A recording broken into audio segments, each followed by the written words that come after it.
Hey guys! Day 4 na tayo sa ating mini devotional on forgiveness.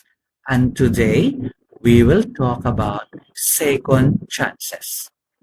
Lahat tayo may pagkakamali, di ba? Kung si God nga nagbibigay ng second chance, tayo pa kaya? Sabi sa Mikas Kapitulo 7, versikulo 18, wala ng ibang Diyos na tulad mo, o Yahweh. Pinapatawad mo ang mga kasalanan ng mga nakaligtas sa bayan mong pinili. Hindi na natili ang iyong galit magpakailanman. Sa halip ay ipinadarama mo sa kanila ang tapat mong pag-ibig. If God keeps giving second chances, we can learn to do the same for others. Manalangin tayo. Panginoon, turuan niyo po akong maging mapagbigay ng second chance gaya ninyo. In Jesus' name,